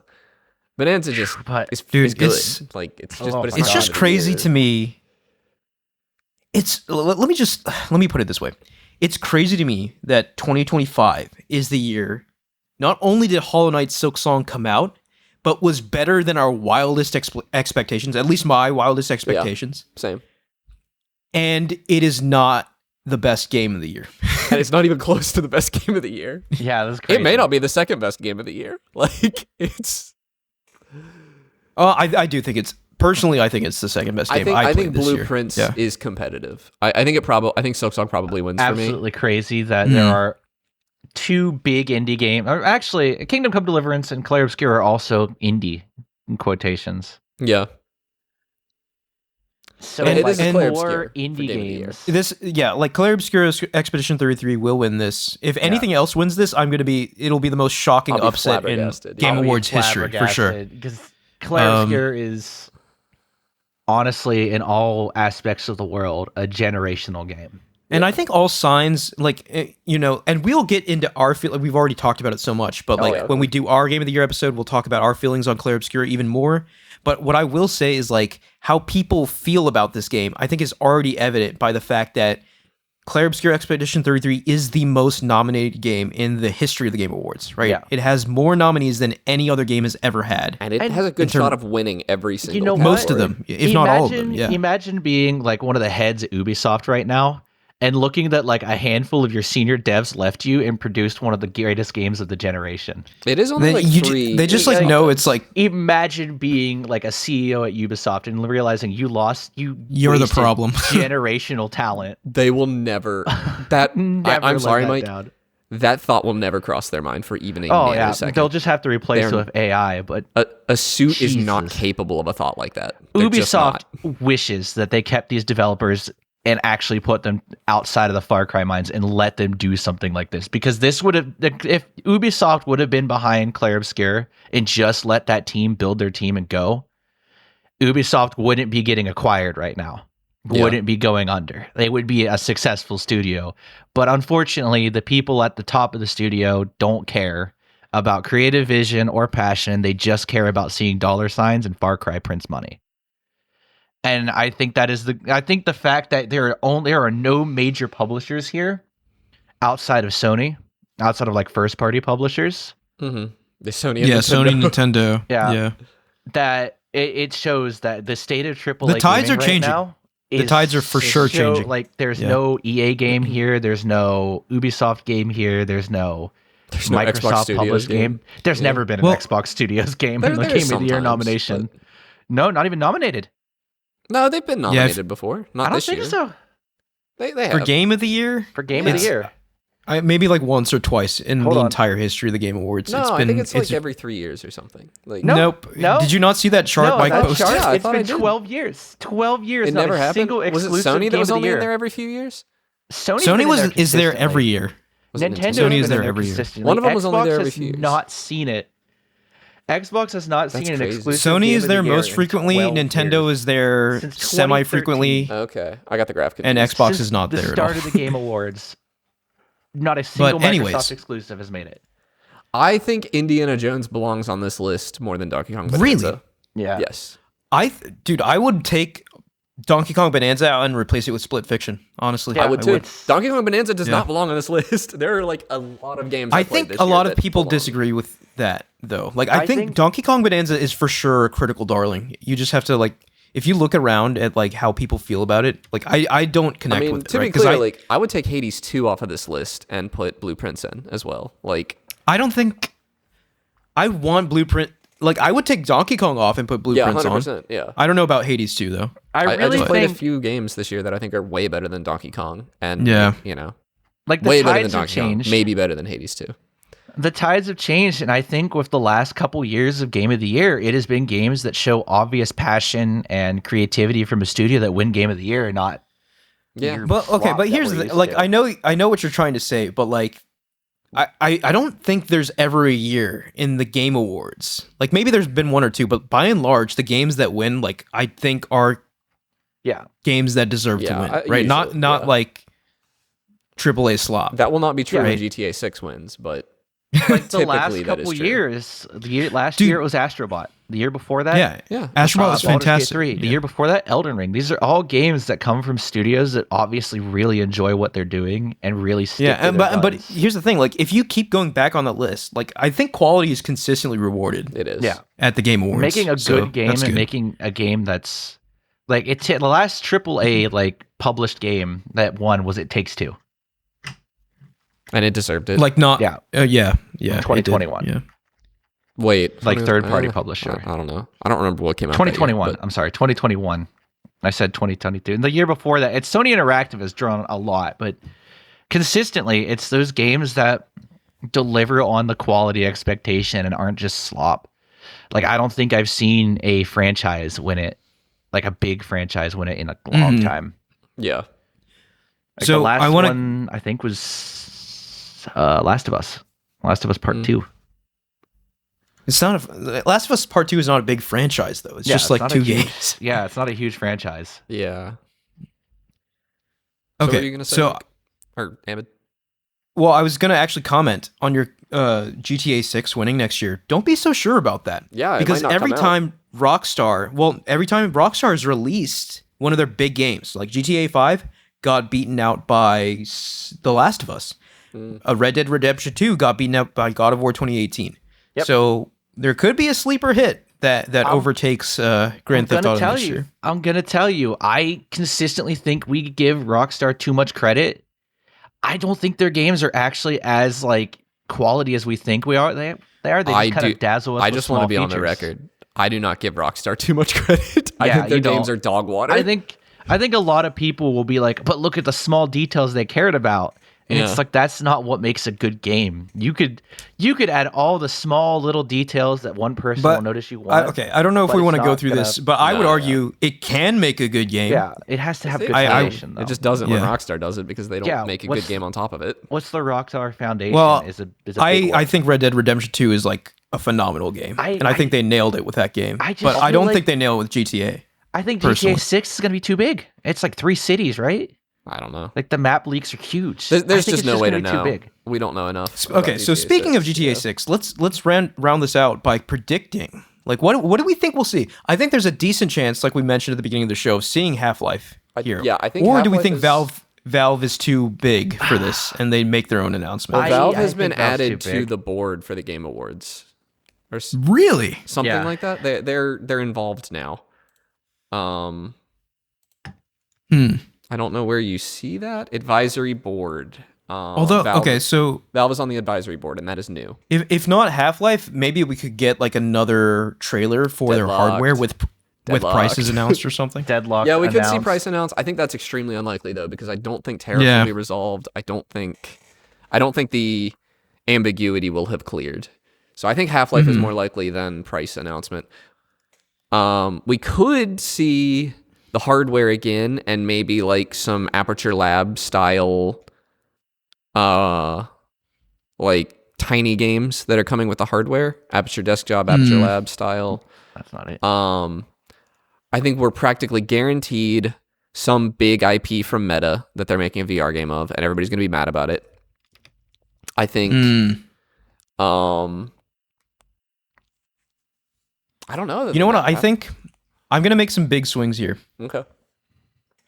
Persona 6. That'd be crazy. I don't know. It has been almost a decade since Persona 5 came out. But it's been 9 years. That other game just came out though. Metaphor, but that's like a different team or whatever. Oh, okay. Yeah. Yeah, I would come on, please give me Persona 6. We could see a trailer for the expansion to Monster Hunter Wilds. Oh yeah, that's due for 2026, right? Probably late 2026. Mm-hmm. So it is possible. What day is the Game Awards? Thursday, I believe. This Thursday? Oh, you're like date? No, date. December something? Mid-December? I don't have the date. December 16th, I think, is the day Title Update 4 comes out. So Title Update 4 won't be out yet. So it's probably not going to be the Monster Hunter expansion because Title Update 4 won't even be out yet. That comes out. It's December 11th is the Game Awards. So I don't know. I really don't know. I'm really not. Oh, we could see something Mario or Zelda. We could see. Well, Nintendo doesn't do Game Awards announcements, do they? Well, no, they did. They do. They do. Yeah, they do. Tears of the Kingdom. I could see. Jeff Keighley brings everyone to the table. I know it hasn't been that long since Tears of the Kingdom came out, but it's like Zelda's 40th anniversary next year, I think. Yeah.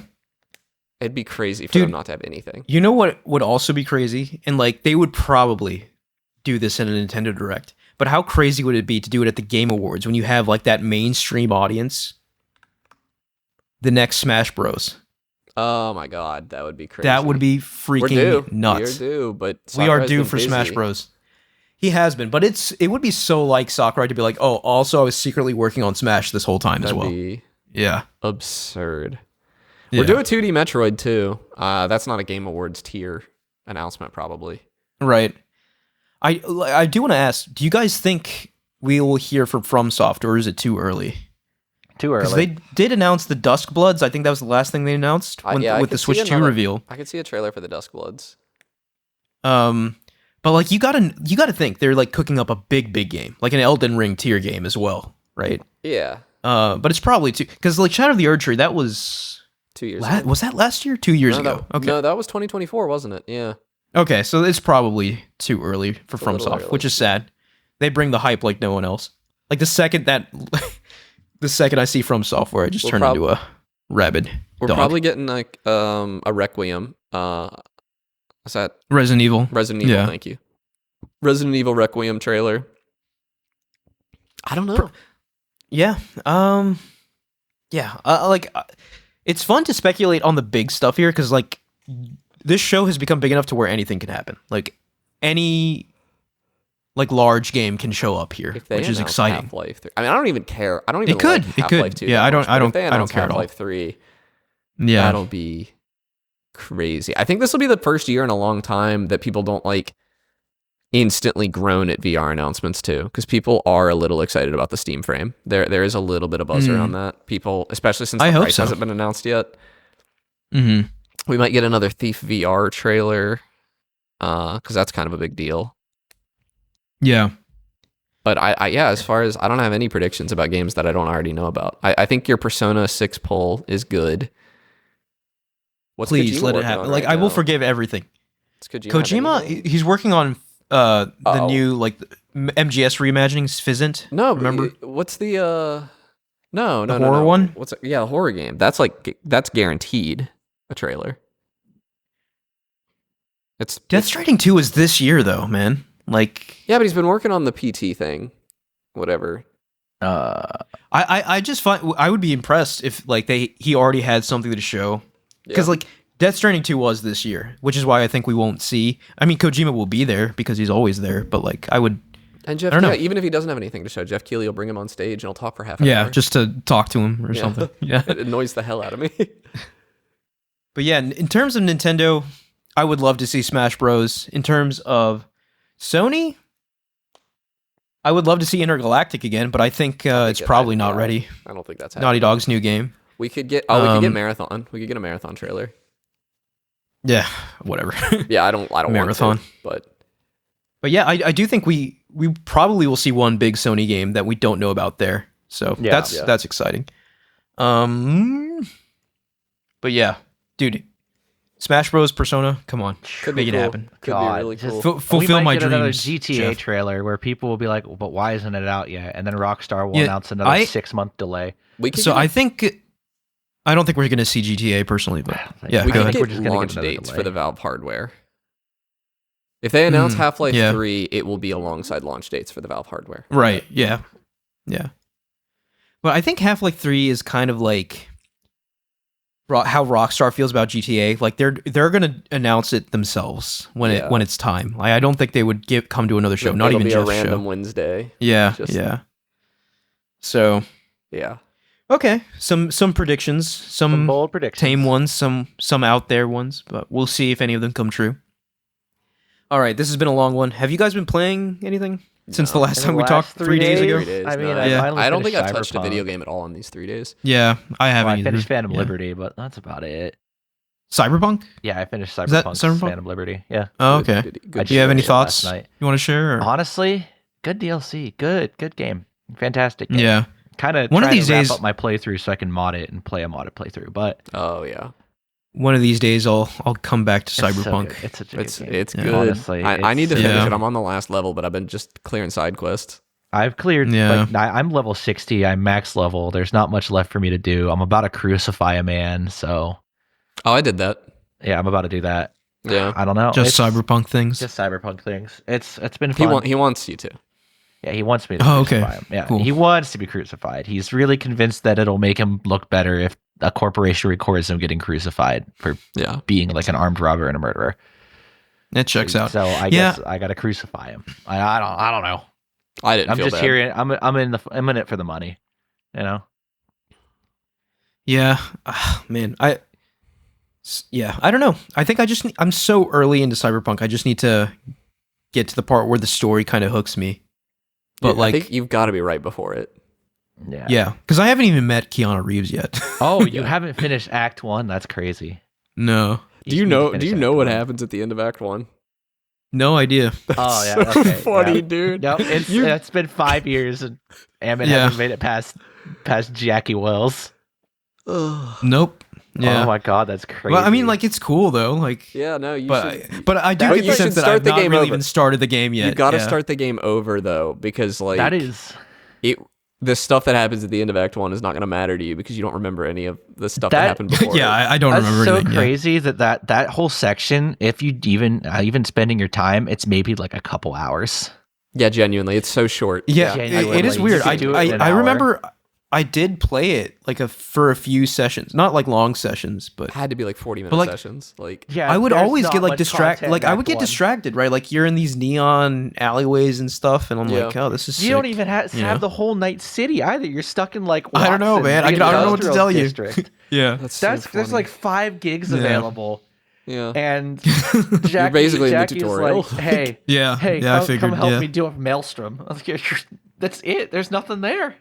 Yeah, I think game so. doesn't start Like, I until think the Act 2. exact part I'm at is like I'm like hacking into a bunch of cameras or something, helping Jackie like break into somewhere. Oh, you're Is this probably ringing a about to bell? break into Arasaka Tower, maybe. A Compeki Plaza. Maybe. Oh, Yeah, you're so, about like- to get into Compeki But like all the Plaza. like the weird Okay. hacking mini games, I was just like, this is kind of boring, and then I turned it off and never played it. Oh, again. you were right there. You were right there at the end Yeah. of Act 1, You too. were right It's there, right yeah. there. Yeah. But you do Oh have to my start God, over. Yeah, I'll that's come back to crazy. it. You Yeah, probably I- don't even yeah. remember who Jackie Wells is. Like, You can Jackie skip is all like that the big too, if dude, you right? want. he is, but like you Yeah. don't remember Yeah. why he's so cool. Like, Yeah. He He's such a good character. He's there for a long time, too. Just wait till what happens. in speaks Act a 2 lot of with him. Spanish, he right? does speak That's a little the thing? Spanish. Yeah, you get to meet his Yeah. mom. You get to meet his girlfriend. He's a critical real character. Cool. Yeah, he's real cool in Act 2 and Act 3, but he's a good friend. Good friend. Okay, yeah. One of He these doesn't days I'll have get back anything to with it. Phantom Probably Liberty, start so over. Don't worry about that. That's Okay, all yeah, Idris yeah. Elba. But I'm excited to meet Keanu Reeves. Yeah, yeah, he's good in that game. See he's a what real he's up piece to. of shit. He's a Oh, real really? piece. I thought he Yeah. was like your friend or whatever. Eventually. Well, eventually Yeah. he becomes your friend, but I think it's begrudgingly because you're kind of forced to Mm. work. with And him. even once he's your friend, he's still a piece of shit. he's still a piece of shit. He's a bad just- guy. He's Like, just a friendly piece of shit. he's an unambiguously like. Yeah, Like, it's I don't know, like the game just really forces you and Keanu Reeves to work together, and there's nothing you can do about it. Honestly, Yeah. it's just the older I get, the thought of a 100-hour game, even if it's really not really 100 good, hours scares long. me. not. Yeah. It's yeah, not. Cyberpunk endgame isn't? I at thought it 50 was. Hours. Yeah, if you just Really? play the I main thought- quest and do like some of the, not all of the side quests, you could wrap it up in 30 hours. See, that's I my think you problem. could Though. wrap I it up can't more or not less. do all the Yeah. side quests. Yeah, and then like, you never I'm- finish. You've still not seen the end of Tears of the Kingdom, right? Nope. Yeah. Yeah, that's why I never finished these games. Full playthrough, including Yeah. Phantom Liberty for me right now, I'm at like 50-ish hours. Yeah. Like I'm Yeah. right there. I A only have very- a couple more side quests. I've been very completionist about my playthrough, and I'm at like 40 hours. Like, Yeah, Mm. and it's- I do it's not really have that many not as long quests as you yet think. left without the I DLC. thought it was like a Witcher 3 length No, kind is of not. game. No. and They Okay. actually made the I think main it does story have- small on purpose because they wanted people to finish this game. Because there is like some 95% of infinite players- jobs, right? Like, No, Okay, but I don't Oh, care no. about that stuff. okay. You know, like No. I care about like I'd More recommend like doing the meaningful gigs. side like the quests. side gigs. Do Yeah. gigs. Gigs are all cool. Yeah. They're all really good, and they're Okay, oftentimes I thought better those than were side infinite quests. for some reason, but No, I have been there's. doing them. I've done all the gigs. I've done every Okay. single gig in the game, including the Dogtown gigs. I just finished those up because 2 of them you don't get until the end of Phantom Liberty, like right at the end. mm, So Hey, but your shadow looks Well- kind of funny. yeah. The lighting in this But- room is weird, but all right. I think we're running out of things to talk about. God willing. Any other games? No. no. All right. 6. No. That'll do it. That's our thoughts on the Game Awards for 2025. We will do an episode when we get the results, as we always do. And then we will after that. For the Game Awards this year, December 11th, I will be live streaming my reactions to it and probably drinking to it with my friends, as I do every year. I have a lengthy vacation during that week, so we'll see. We always live react to it in the Discord. Yeah, I live react to it in the Discord. That could be kind of fun. Yeah. But we always do that to every gaming event. We pretty much post our reactions. I'll be live streaming it on my personal Twitch the entire time, probably with my friends, getting drunk to it as we do. That is true, but like I figured you meant like with faces and all that. Oh no, I didn't. No, I mean, I'll have my face and I'll put probably stream. my friends' faces up. Yeah, you should probably when the day comes, just stick your Twitch stream in the chat, and then we can or in the Discord. Yeah, and then let people know. Yeah, live reacting to it, getting drunk to it. I'll probably create the rules for it, so it's going to be very interesting. My girlfriend might make an appearance halfway through. I don't know. She'll be in town that day. Probably drunk too. Lore. But who knows? We'll see.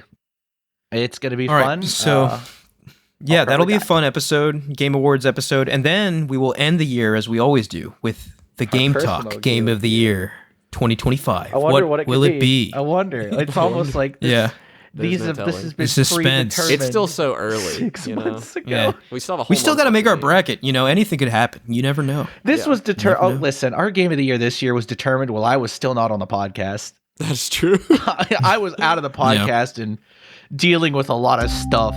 And I hope you're ready for me to get kind of sappy about this Game of the Year. I am. Oh my god. Yes. Yeah. That's the time to do it. All right, so I think that'll do it for us for this episode. Thank you all for listening. You can follow us at Podcast Game Talk on Instagram, YouTube, TikTok, and Blue Sky. Click the link in the description to join our Discord and talk to us there, and maybe catch Mike's stream of the Game Awards. And please like, rate, and review us on Spotify, Apple Podcasts, or any other podcast services you use. Thank you, Connor and Mike. Yeah, see you guys next week. See you next week. See you next week. Bye.